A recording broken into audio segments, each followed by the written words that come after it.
We welcome you to the Priscilla R. Tyson Cultural Arts Center for our Conversations and Coffee. As we come together on this second day of the merry month of May, and isn't the weather beautiful and welcoming? I'm Ellen O'Shaughnessy, coordinator of the program. We're delighted to have with us Curtis J. Golden, oil and acrylic painter, whose focus in his painting since 2020 has been on the beauty of birds, their freedom. Isn't that wonderful? And the movement, within their surroundings. Curtis, thank you for being with us and calling us today to this beauty.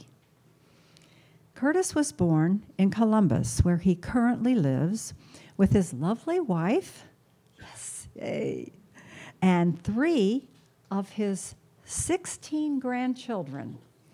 Amazing, and I heard they were all up and about this morning, going to school. And you are the father of 5 children. Yes. At the young age of 5, Curtis shares that he was diagnosed with hemophilia. And during his many lengthy hospital stays, his mother brought him coloring books to ease his boredom. Thus began, Curtis reflects, the beginning of his journey as an artist. He advanced to using paint and learned the skill of blending colors. And when he received recognition and awards for his painting of a local World War II veteran, Curtis began to see a future in art. At the age of 13, Curtis was introduced to the great Roman Johnson, a Columbus-based artist who took Curtis on as a mentee and not only taught him painting techniques, but also how to transfer his creativity and vision to the canvas. He continued to work with Mr. Johnson until Roman's death in 2006. We had Roman for Conversations and Coffee. Kathy, you might remember, huh? Yeah. In early adulthood, Curtis ventured out on his own, displaying artwork in several different venues and showings in the Columbus area, including Art for Life at the Columbus Museum of Art. Always seeking to deepen his skills, he started studying at our beloved Priscilla R. Tyson Cultural Arts Center, where he learned more about technique and expression and how to utilize different types of tools to supplement his style. When Curtis moved to Zanesville, Ohio, he met Paul Emery and Wayne Savage and began working under their guidance at the Paul Emery Gallery. Curtis presented works at the Zanesville Museum and often in Zanesville every First Friday events. Continuing to explore, Curtis moved on to Newark, Ohio, 6 years later, working directly with the Works Gallery, where he would continue to present his art until finally returning back to his roots in Columbus in 2017. When we had you for Conversations and Coffee then, huh? Wonderful. So here Curtis continues his study at the Priscilla R. Tyson Cultural Arts Center. And he's had several shows, and was the first featured artist at the Art Up Gallery at Equitas Health. Yes. Curtis paints regularly for other showings as well as for commission pieces. Yes. For those, as you say, who love the arts. Curtis enjoys spending time with his family, many of whom you will find in his paintings. So happy to have you with us, Curtis. I'm very welcome. Thank you so much. Take it away. All righty. Well, go ahead and show our first piece here. You know, I want to present my family here.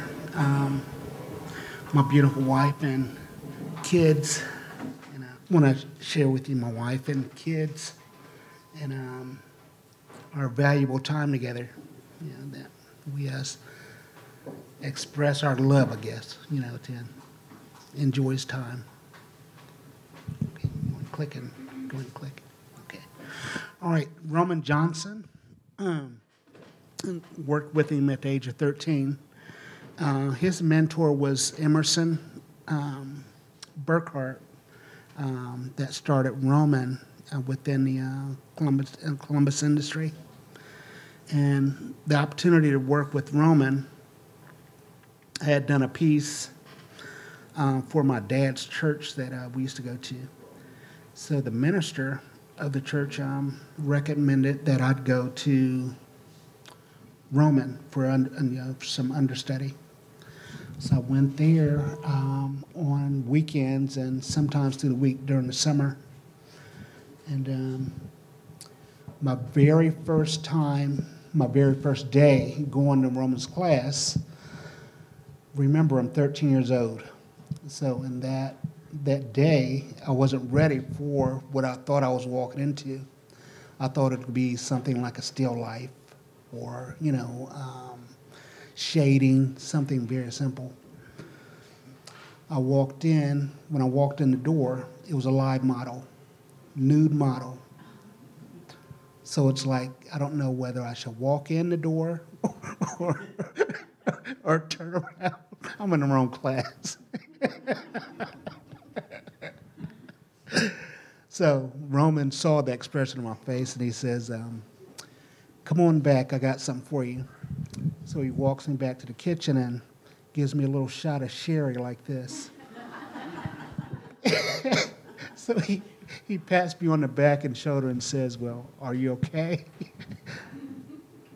I didn't know what to say. So he walks me back and he said, I just want you to just follow the lines. That was the introduction to lines, to just basically formulation, structure. So that ability to just follow the lines, enhance my skills and start realization of developing, forms and how to implement different styles from the forms. So it was took me up until now. And anytime I have any complications, I revert back to Roman specifying, follow the lines, and that's a basic element into creativity, lines. So, let me click it. Alrighty, here's a pattern of colors that I use on my palettes. I like to use a lot of code colors, a lot of warm colors, and that gives me direction on expressing the mood of the paintings.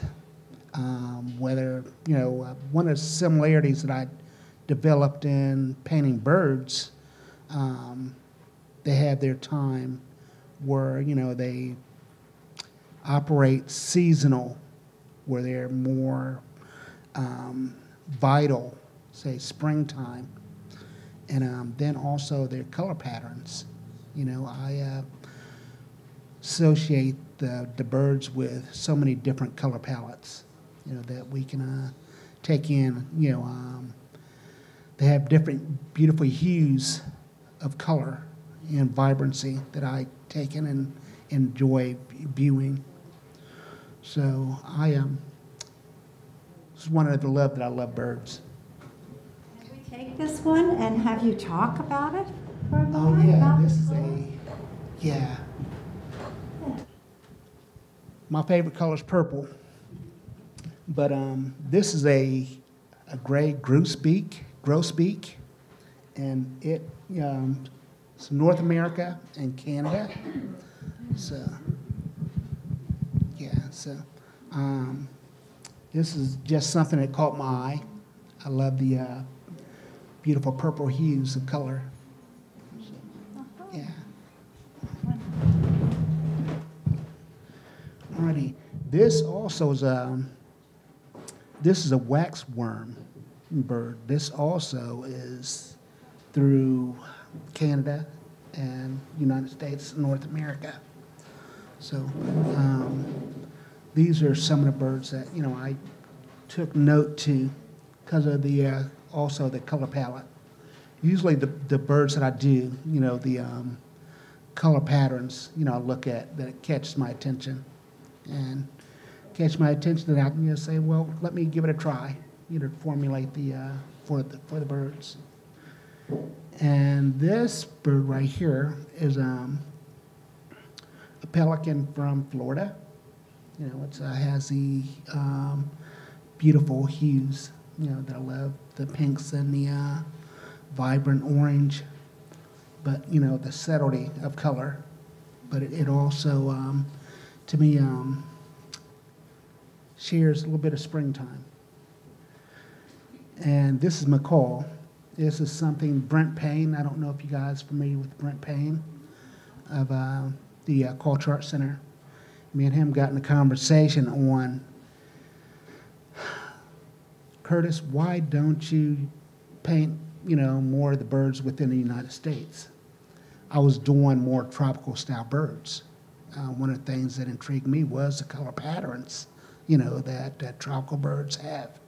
So these macaws here, I said, well, I'll just snub Brent a little bit, but I actually painted the picture and then really enjoyed it.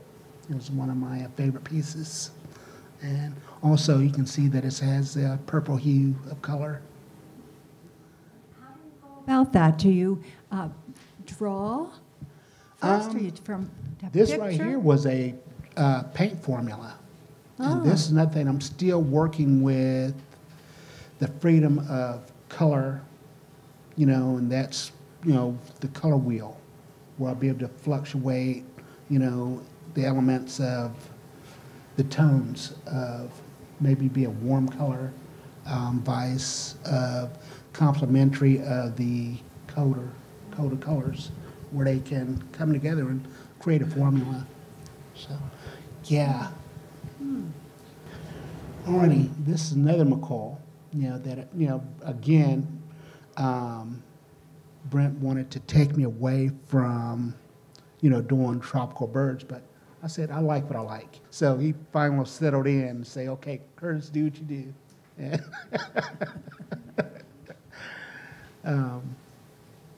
And this is, you know, from a last art showing that I had, you know, with the Equitas. So this was part of the strength of the series of the birds that I utilized, that I just seen at each event of, you know, the color patterns and the different birds that I could express. Anyone have any comments? Any thoughts? Yes. Curtis? Yeah. I noticed there's a lot of texture in your paintings. Yeah. Is that just with paint, or do you add anything else to your paintings? It depends. Depends on the painting.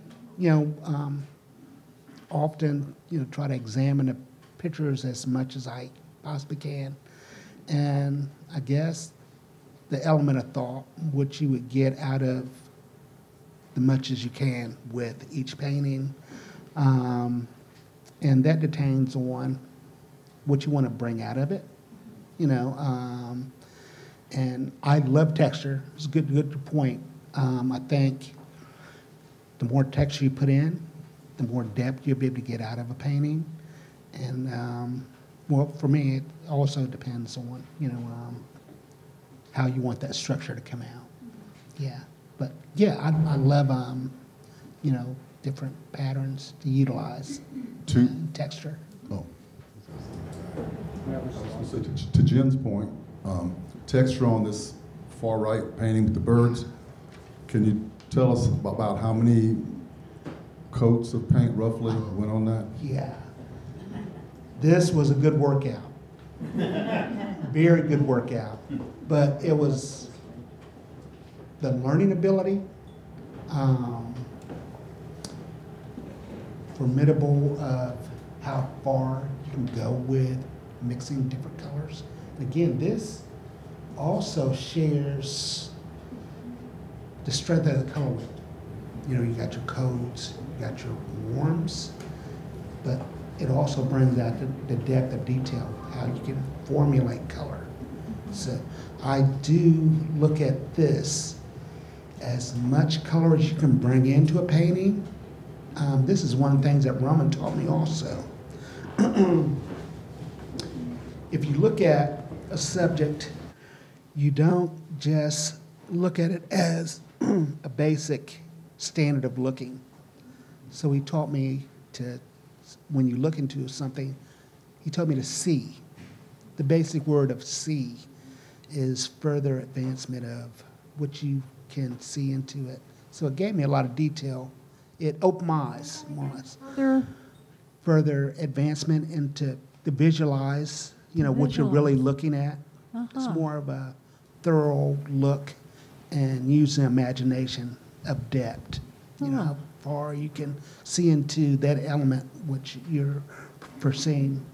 And this is one of those, you know.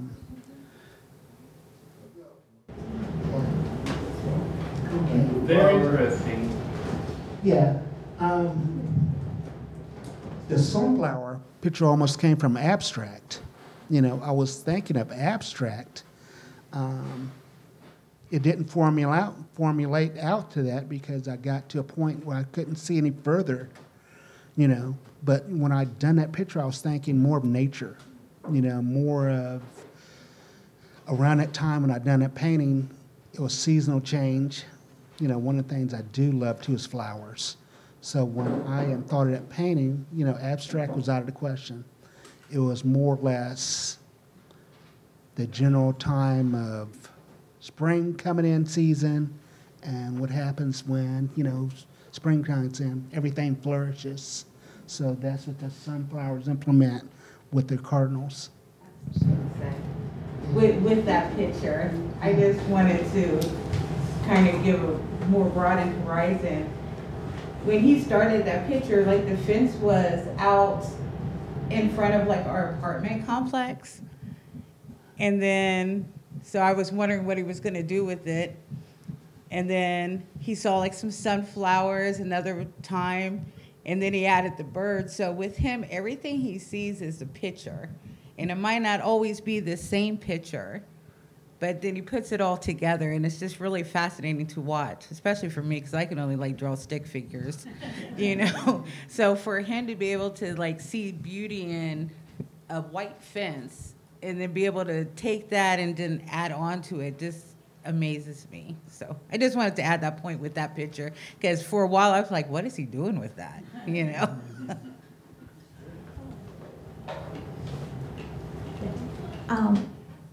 And related to that, I was thinking of your and the flamingos. Yeah, yeah. It's wonderful, the movement and the colors and everything you have in that painting. I was wondering, was that part of a one photo or one image that you saw, or did you include different elements from different visions?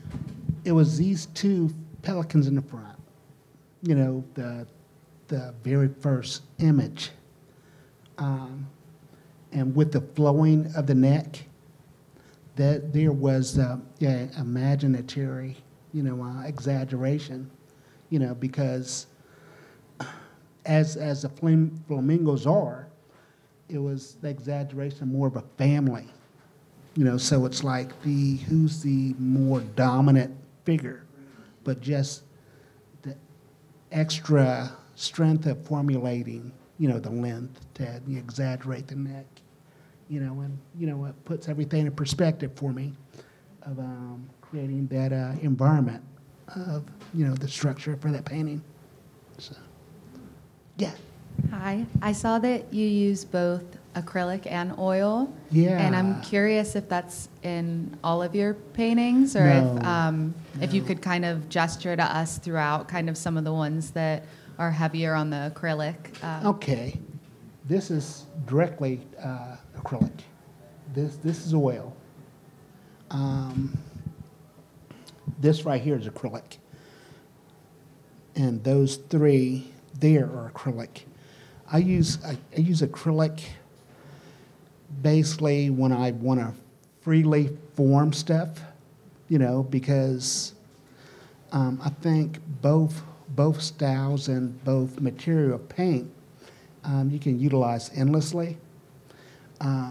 With the acrylic, if you mess up, you know, you can correct it, give a quick correction, you know, might use a dryer, you know, 1 or 2 to dry it faster, but the oils, you know, extensive time, you know, so dealing with patience and time on how fast the oil might dry on you, you know, those are the sense of time consuming.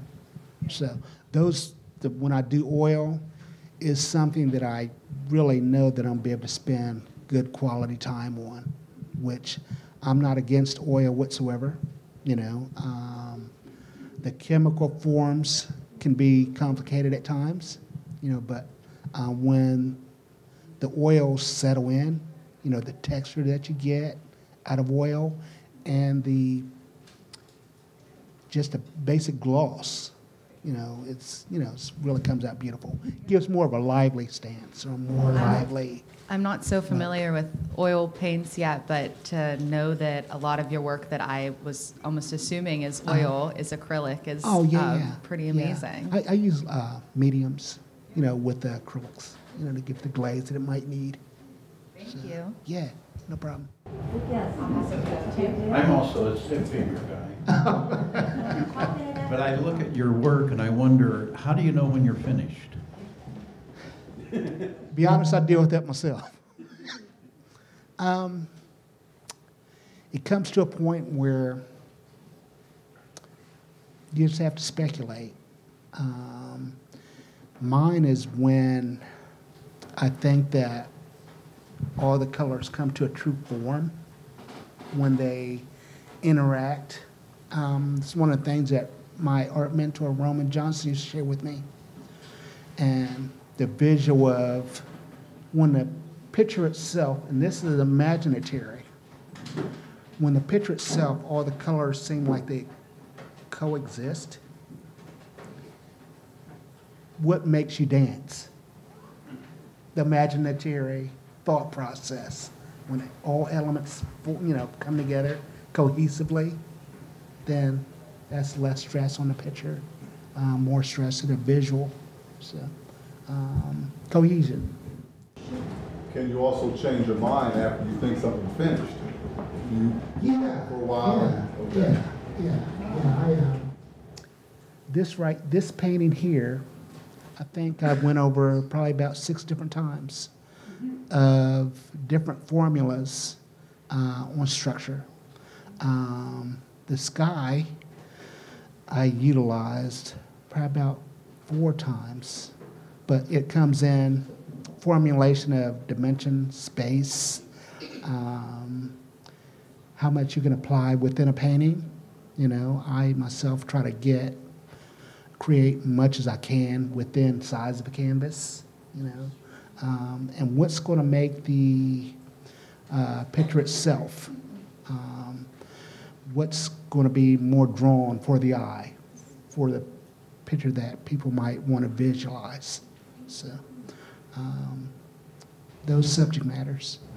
How many of your kids and grandkids are taking after you in the art world? I think about 4. For your kids? I'm instructing 3 as we speak in a slow pace. I don't want to feed them a whole bunch at one time. So I give them one thing that I realized when I started painting, I worked from my imagination. At the kids' age where they're at now, they're at that age where their imagination goes all over the place. And it's fun to watch because you get a chance to listen and use your imagination just as well. So I'm kind of working with them in a mental component. That's great, Jess. Yeah. What about your kids? I got one son that's interested in wood carving, which, you know, I think is a talent by itself. I've done a little woodwork myself. Far as burn-ins, I love burn-ins, which you'll probably see. This is one of my wood burn-in pieces. that I think when I done that picture, he's the only one that I think grabbed the attention, saying, I really like that. And so, and then speaking of him right here.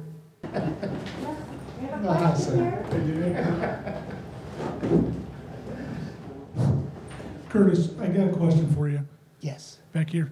So I see you did a lot of birds and you have some family portrait. Where do you get your inspiration from, and like what makes you that click for that next series where you just kind of pour yourself into and say, hey, this is the next thing, like the bird, like you, beautiful work. Thank you. Just what, do you have like any ideas, like you have like a list, like, hey, I'm going to go to this next or this genre, or how do you come about that? I'm a nature guy. I love nature. Season changes. I go by my feelings. I feel and the world around me, what's going on in the world, so I go by my temperament. The basis on my moods, the time of things, and so I guess the nature of a heart. What captures my heart so much. What do I get emotional about? Or what edges me to the point of, could be figure of frustrations. I'm a person, I don't like a lot of frustrating things. So one of the things that helped me in that transformation is bringing the bad things into good. And the power of an artist is, the term for artists is, they can be very vocal with art. So it helps us to formulate that voice that, people don't always use unless it's writers or, publicists or anything like that. But we have the power to speak. Roman always expressed to me that we're silent writers, but our voice is really loud because predominantly people are more visual. So under those elements. I'm glad to see what you said about, you were talking about what's going on in the world around you. And I was sitting here thinking to myself, I haven't seen anything that was negative or anything like that, but I see where you're bringing it together and showing the positive out of that negative that's going on. Yeah. It's beautiful. Oh, thanks. Yeah, those are the things, it's like I try to take a negative and turn it into something positive. People live better like that. Yes. Sometimes, do you get a vision of something and you wanted to just put it on paper and you gotta figure out, okay, how I'm gonna put this on here, and then you get stuck because you only got part of it. Yeah. So how do you get out of that? Let it soak for a bit. Let it soak, or use different materials that you might think that's cohesive with your thought process. Let time, always experience letting time, consume some of your time of element from your subject. But what brings that subject that you're strongly interested in to a point where you really get your point across, or that fulfillment of your painting that you want to create. Did I help you in that area? What's your story behind the military veteran, and did he pose for your work, or did you use a photograph, or a combination of the two, or all of the above? Well, he's a chef. He's a culinary specialist, which he's opening a new restaurant, and this is a commission piece for his new restaurant. What a great spirit in his eyes. I know. That's the thing that captured me, is like, okay, I'm gonna work with those. Yes, the strength of his eyes give a strong visual. He mean business, whether it be in a kitchen, he's gonna make that food delicious.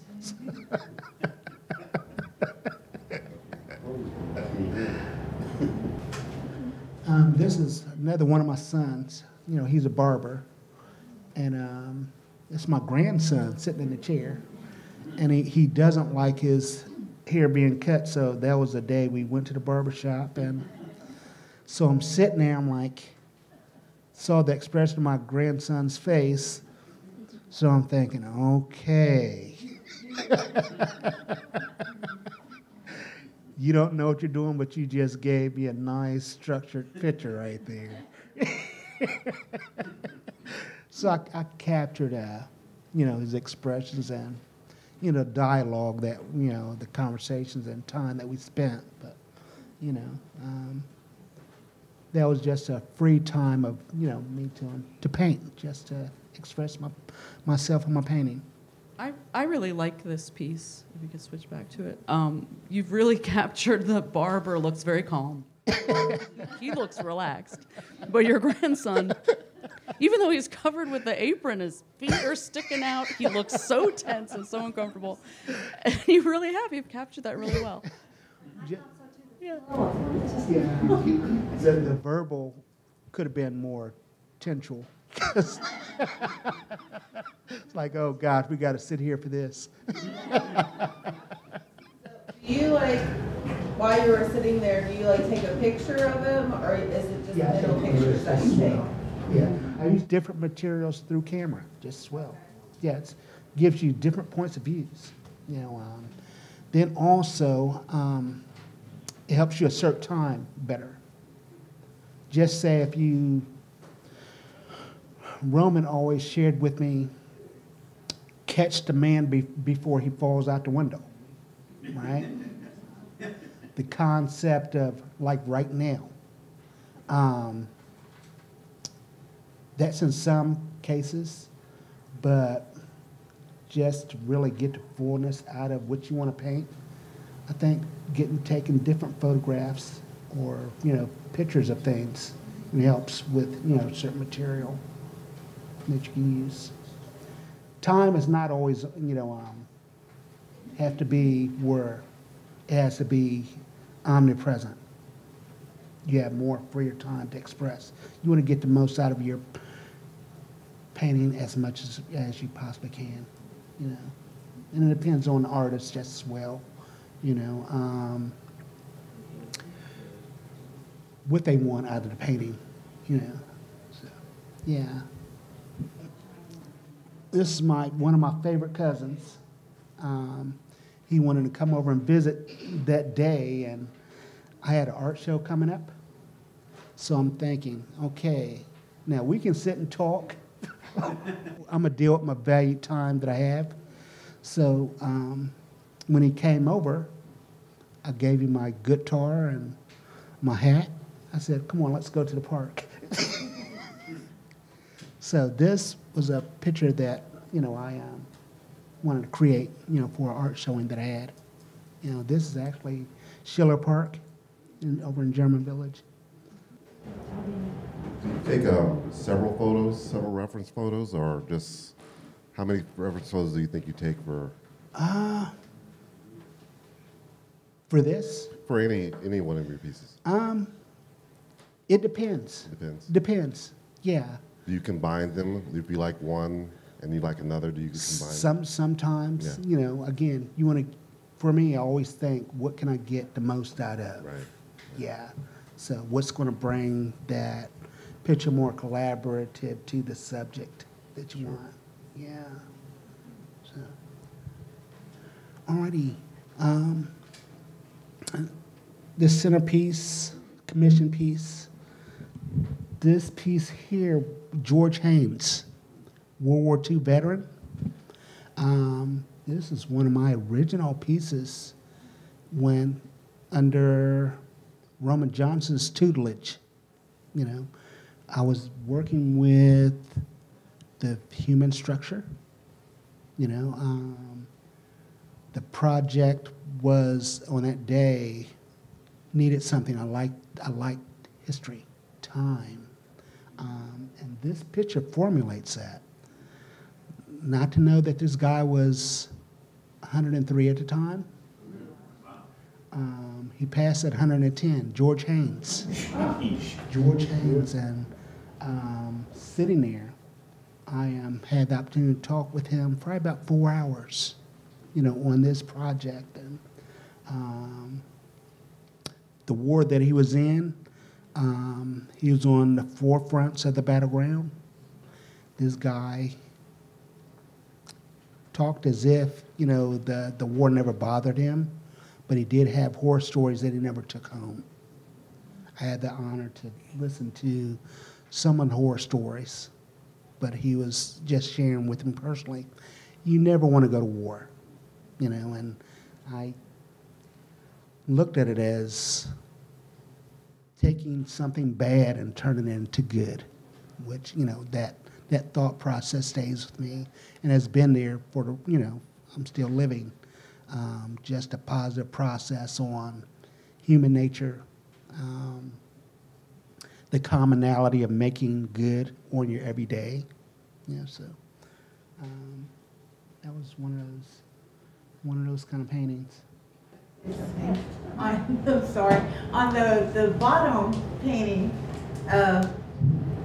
that painting right there, I don't know what that texture was he used, but if he sees something, he doesn't have a canvas at the time, right size, whatever, he'll find something to just paint. That was a piece of what? That you painted the big blue one. Oh, this is a board. Yeah, it was just painted on a board. Oh. Yeah. Yeah. It was just really The fascinating. canvas was the right size, and artists can understand visually what you see, you're going to create, And I'm a strong visual. I can see something and my imagination takes off, and I'll create the formulas. Lisa, your wife sees in you that That beautiful spontaneity. Sometimes. Yeah, when I met her, I told her she met an artist. I'll let her know she met artists. Yeah. What war was the veteran in, or wars? He expressed to me World War II. Yeah.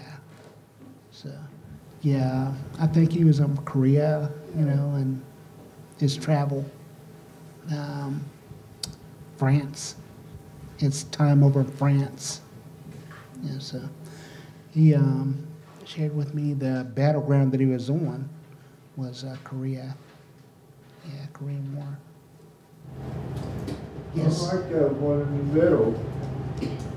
This. Oh, okay. Yeah, this was a practice of being able to use your brush instead of your pencil. There was a free flow of expressing and using the toolage of your paintbrush, sizes of paintbrushes, and yeah, I used the number 4, number 9, and number 6 for that. So the veteran, do you take notes when they're telling you this stuff so that you can bring in? No, ma'am. No, it's No, just. I just listened, and while I was there, I did sketch him. Okay. Yeah, I sketched him the time, then made the best of it. The farm that he's standing in, I utilized what I remember and, free flowed. There was no photo reference on that. You didn't use the photographs of him? I used a photograph of him standing. Okay. Yeah. I got a question about your picture, but I want to say before I go into that question is that this is my cousin, and I'm very proud of you. I'm very proud to be here supporting you. This picture right here, the first picture on top, now because you're doing, the expressions on these faces are pretty good, but what is she praying, or she's going through something? This was a commission piece. That piece was a commission piece. And I'll get it. I wanted to express, she's a minister actually, and I wanted her to look outside of and into what she represents.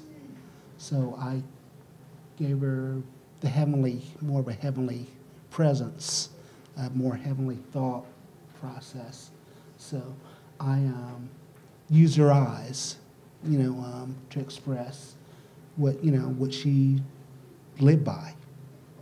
So, yeah. Thank you. I got a question. I'm looking at that one, that bottom left one, and I think I took that picture in your studio, and I'm noticing it right here. And the difference is, so you weren't finished. When I had taken that, can you talk about what, like I would have thought for sure that was a finished painting. I knew it wasn't because you told me, but it's just beautiful already. How did you decide what else you were going to add to it? I figured this wasn't finished, and when I look at something and I think of what better placement would these kids want to be in, and that first part there, it didn't give the expression of their fullness. To me, they were like totally free, through the picture. So I gave them a little more freedom with this, because I understood that when they were together and they were blowing bubbles, that was their happy moment. So with this, the creativity of that, it's like I shifted to more of a relaxing atmosphere, to give them the full freedom of, how kids think. Like, they think about nothing else but what they're doing, how much fun they're having. And that was the reason for that. Yeah, change. That surrounds them. Yeah, absolutely. They were having the best of their time. And again, this is a burning piece. I like the freedom of. I want to ask you about the decisions you made on that, because you changed you changed the background, but you also changed what the little girl is sitting on from the golden rear part. You added red in there, which, I don't know, kind of gives it a little rhythm. To me, makes it dance a little bit as a painting. But then you talked about this being carefree but innocence for kids. Okay, you mentioned that word innocence. Yeah. Now you've got rays coming off is that from the sun? Is that what you did? Is that okay. More of a. Talk about that a little bit, that whole idea that had to change from. Well, think that the elements of the kids in their element, their freedom of the perfect day to be outside. So I gave them some rays, from the sun that they're basking in, of having their fun in. It's like the perfect day, for them to be in. Yeah, flowers, the stuff that you... Flowers. The enhancement of beauty surrounds them. I express the flowers on the side to express, her being female. In different illustrations that I'd done was, hoping to be some points made. So thanks for reading into the painting, because that's what it's all about. You get a visual, and, for people that, look into art, they try to formulate, it's almost like reading a book. You get the most out of it when you read into the painting. Color behind the purple birds, gorgeous, just brings them out. Yeah, that was what I started with on that process. Was I started out with some blues. It was more of a winter going over into the spring. So if you look at that painting, you'll see the colder color of the blues. Then the colors start to warm, through the whole process. And to the end, slight blue, determining fall season. So that's a seasonal style painting. Right now, experiencing health difficulties. I've had difficulties. The reason why I got into art, being 5 years old, I was born with hemophilia. It's a bleeding disorder. So at that time, say in the 70s, they didn't have any treatments for hemophiliacs. I'm a hemophiliac. So I spent a lot of my hospital stays in the hospital for sometime, the latest I think was like 3 months. So dealing with boredom, you know, you're looking at the hospital room, you know, and you seen outside, you know, it's like people are playing and having fun. And I was stuck in a bedroom, you know, it's a hospital room my time. So my mom got me coloring books, comic books, and I, through the boredom, just sketched some of the forms out of the comic books and coloring books. And your confidence to draw? To be honest, I like what I saw. Roman helped me out a good bit, but I saw the power of the pencil. You can create pretty much anything that you want to create. Intuitively, it just came to you. Yeah. Oh, how wonderful. Yeah. A lot of hard work, believe me, a lot of hard work. Yeah. Sometimes on my pieces, I look at it as work. But you know, it's, I guess, the things that people have joy in what they like, you know, so. Of the pieces that we see, can you tell us which one was the hardest to actually bring to us, to bring to a finish? The kid's picture. Yeah. Formulation, you know, to get the likeness, that's a great importance. If you do human figures or structures, you want most importantly the likeness. So, yeah. How long did it take you to catch the spirit of his eyes next to you? I think I worked on his eyes longer than 36 hours, and that was per base, days.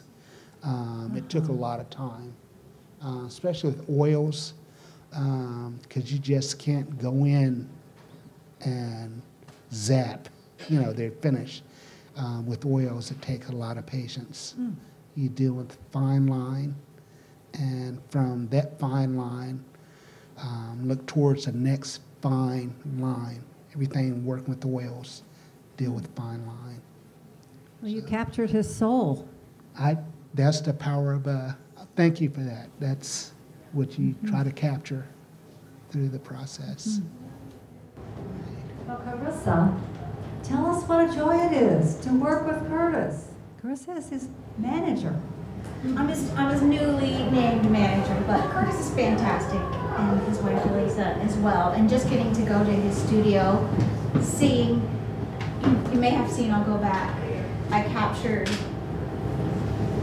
is it weird here? This photo, that's one of his palette boards, just color everywhere, which to me, I couldn't do anything with that. But he takes that and creates this. So just seeing the magic, really, that Curtis creates from his paint is fantastic. Thank you. Do you know what your next theme is going to be?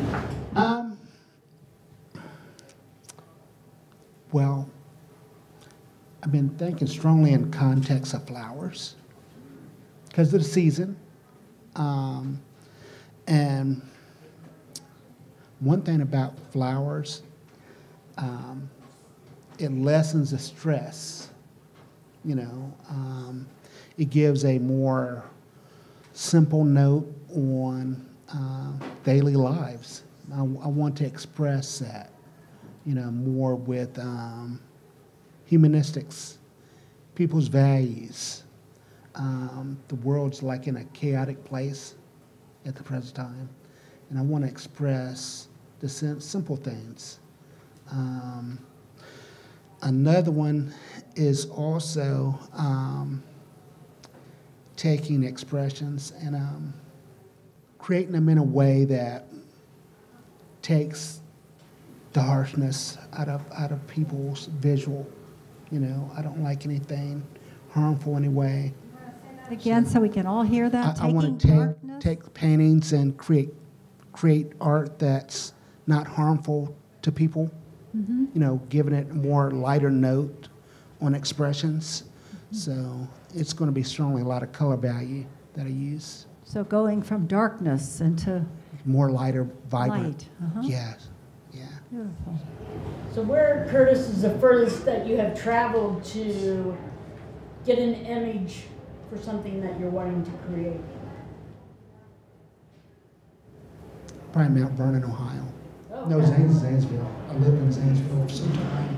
Right. And all on the outside of Zanesville, talking about beautiful nature.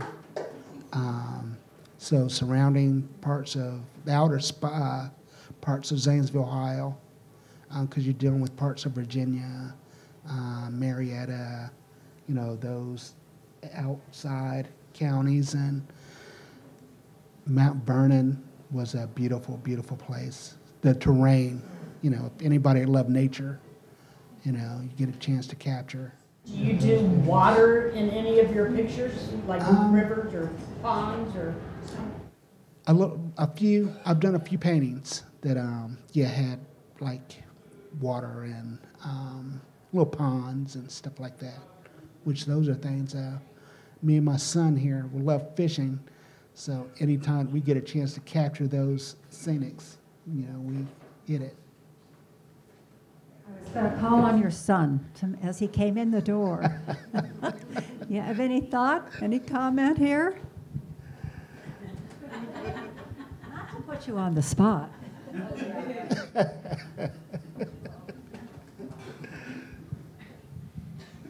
I think he's incredible.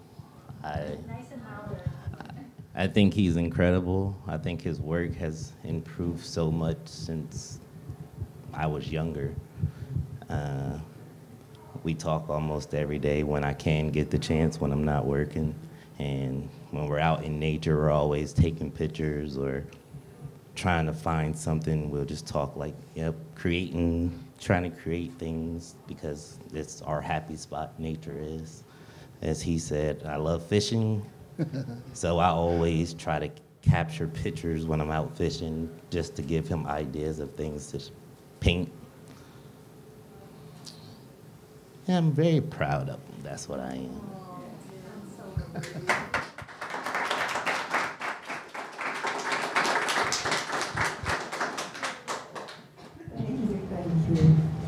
So he said that you take the interest in the woodworking.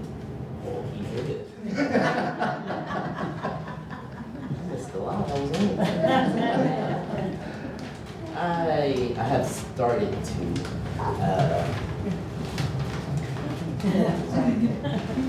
I've started to do some woodworking now that I'm getting older. My hobbies have changed because of old man parts like knees and backs. So I got a wood burning kit that I've been dabbling with. Also, I've gotten into wood carving, and so nothing is coming out yet. Don't worry. But You don't want me to invite you to do a Conversations and Coffee. as long as there's no microphone involved, I can talk all day. But yeah, I'd like to draw also, and that's because of him. Because when I come up and see him, he's usually working on something. This one right here, we came and saw a few times, and we talked about enhancing it. And maybe I don't have pictures anymore, but have pictures of the transformation of it. And to see it come that far is incredible. And he takes into every detail that you give to him, any advice that you have, he actually listens to it and incorporates it in his work. I'm not a painter, I can draw, so I don't really have much color to my things. But that's what I do. You're welcome.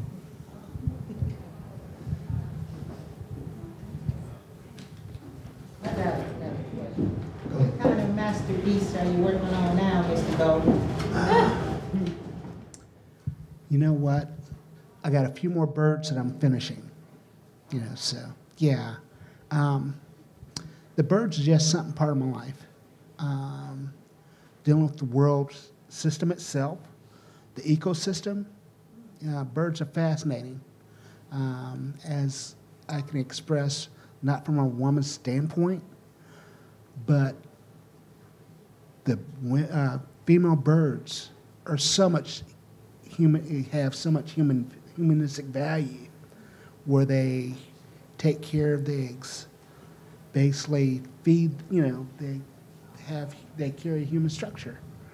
And it's a fascinating thing about them, just when they eat their food, the seeds that they, from eating plants and stuff like that, they feed us with the plants that they might dump a seed out some parts of the world or the earth. And, so here we got trees that we have no idea that came about, or, some plant that, birds that's put in our present that, we didn't put there, but they have a silent way of, harvesting the world. Well, thank you for inspiring us with nature's birds, and thank you for being with us today, Curtis, and bringing your family and your friends. Thank Yay. you. All right.